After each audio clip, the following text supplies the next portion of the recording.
The Giver by Lois Lowry. Narrated by Fraser Readman.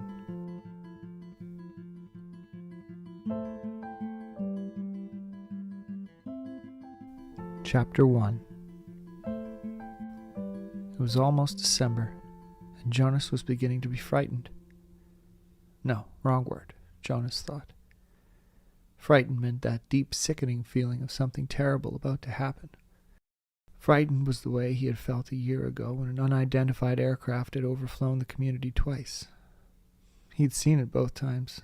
Squinting toward the sky, he'd seen the sleek jet, almost a blur at its high speed, go past. And a second later, he heard the blast of the sound that followed. Then one more time, a moment later, from the opposite direction, the same plane. At first, he'd been only fascinated. He'd never seen aircraft so close, for it was against the rules for pilots to fly over the community. Occasionally, when supplies were delivered by cargo planes to the landing field across the river, the children rode their bikes to the riverbank and watched, intrigued, the unloading and then the takeoff directed to the west, always away from the community. But the aircraft a year ago, that had been different. It was not a squat, fat-bellied cargo plane, but a needle-nosed, single-pilot jet.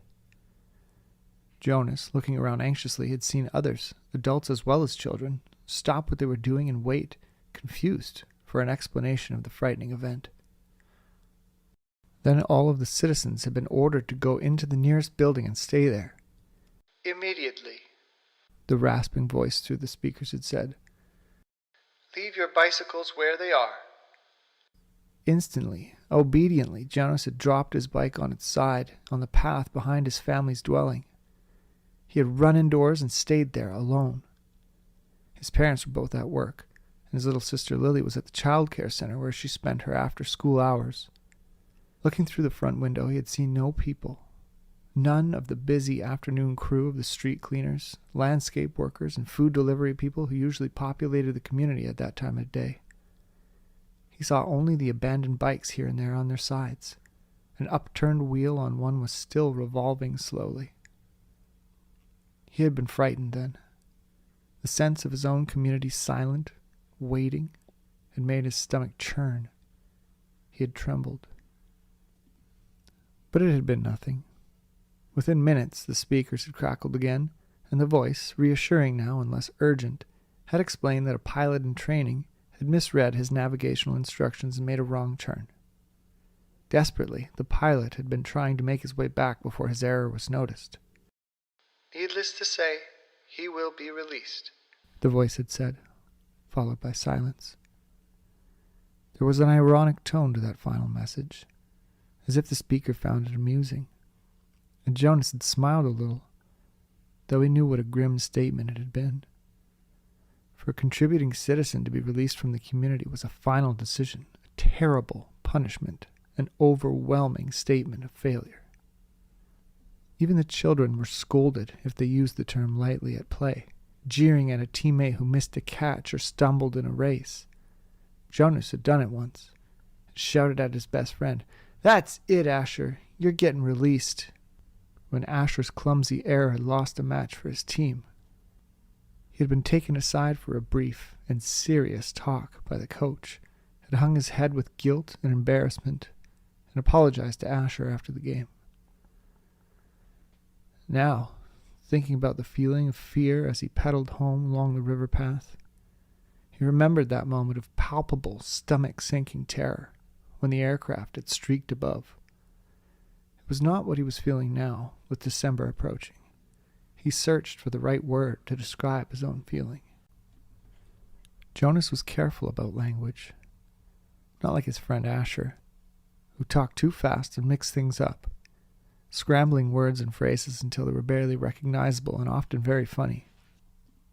Jonas grinned, remembering the morning that Asher had dashed into the classroom late as usual, arriving breathlessly in the middle of the chanting of the morning anthem. When the class took their seats at the conclusion of the patriotic hymn, Asher remained standing to make his public apology as was required.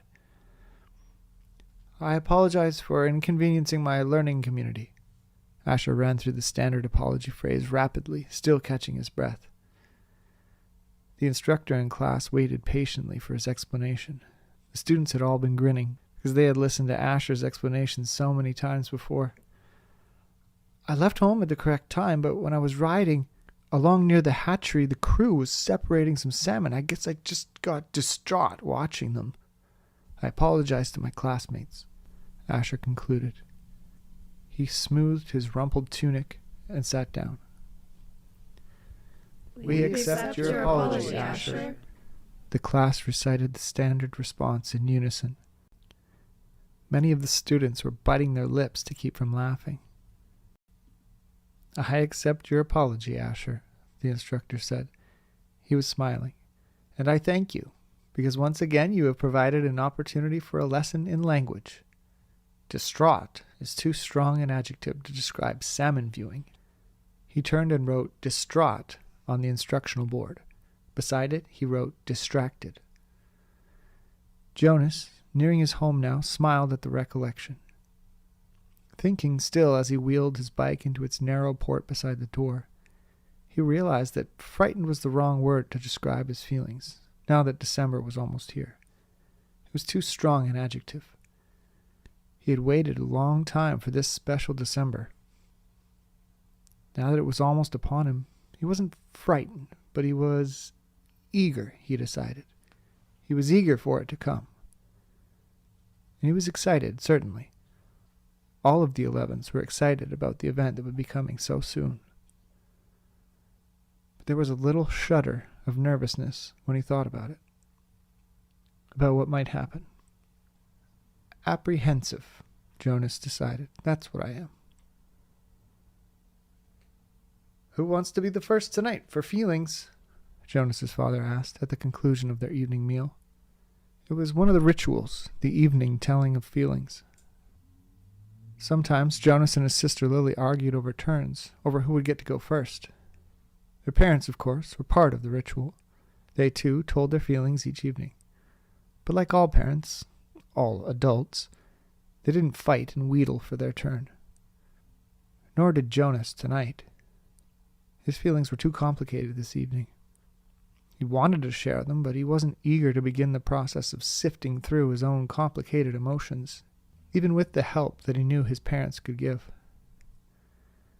You go, Lily, he said, seeing his sister, who was much younger, only a 7, wiggling with impatience in her chair. I felt very angry this afternoon, Lily announced. My childcare group was at the play area, and we had a visiting group of 7s, and they didn't obey the rules at all. One of them, a male, I don't know his name, kept going right to the front of the line for the slide, even though the rest of us were all waiting. I felt so angry at him, I made my hand into a fist like this. She held up a clenched fist, and the rest of the family smiled at her small, defiant gesture. Why do you think the visitors didn't obey the rules? Mother asked. Lily considered and shook her head. I don't know. They acted like animals, Jonas suggested. He laughed. That's right, Lily said, laughing too. Like animals. Neither child knew what the word meant exactly, but it was often used to describe someone uneducated or clumsy, someone who didn't fit in. Where were the visitors from? Father asked. Lily frowned, trying to remember. Our leader told us when he made the welcome speech, but I can't remember. I guess I wasn't paying attention. It was from another community. They had to leave very early, and they had their midday meal on the bus. Mother nodded. Do you think it's possible that their rules may be different? And so they simply don't know what your play area rules were?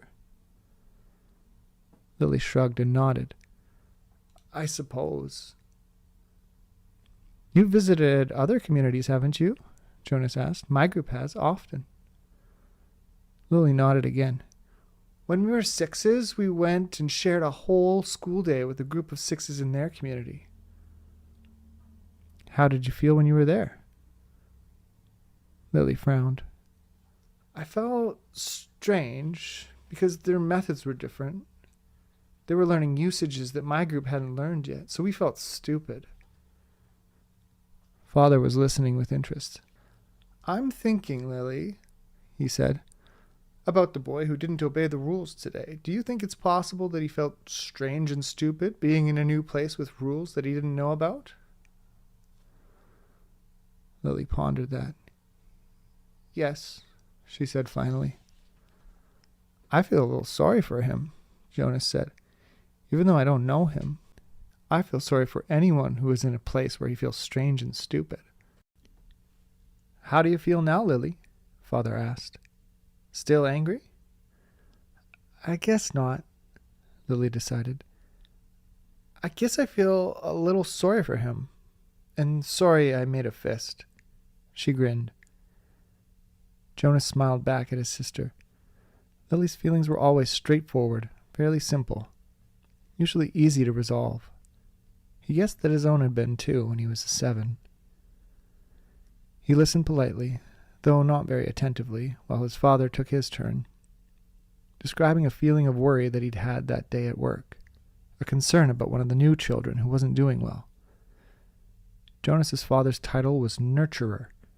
He and the other nurturers were responsible for all the physical and emotional needs of every new child during its earliest life. It was a very important job, Jonas knew, but it wasn't one that interested him much. What gender is it? Lily asked. Male, Father said.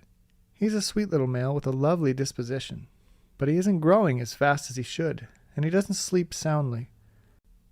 We have him in the extra care section for supplementary nurturing, but the committee's beginning to talk about releasing him.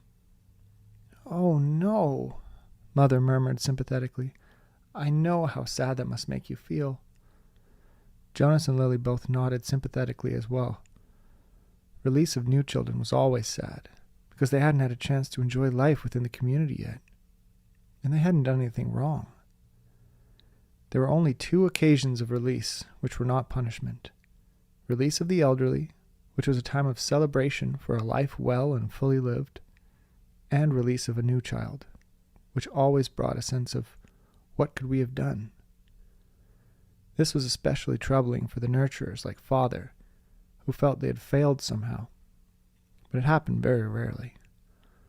Well, Father said, I'm going to keep trying. I may ask the committee for permission to bring him here at night, if you don't mind. You know what the night crew nurturers are like. I think this little guy needs something extra. Of course, Mother said, and Jonas and Lily nodded. They had heard Father complain about the night crew before.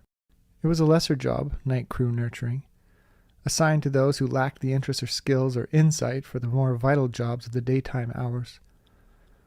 Most of the people on the night crew had not even been given spouses because they lacked somehow the essential capacity to connect to others, which was required for the creation of a family unit.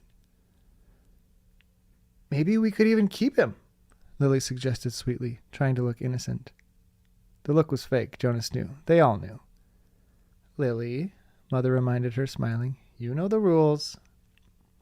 2 children, 1 male, 1 female, to each family unit. It was written very clearly in the rules. Lily giggled. Well, she said, I thought maybe just this once.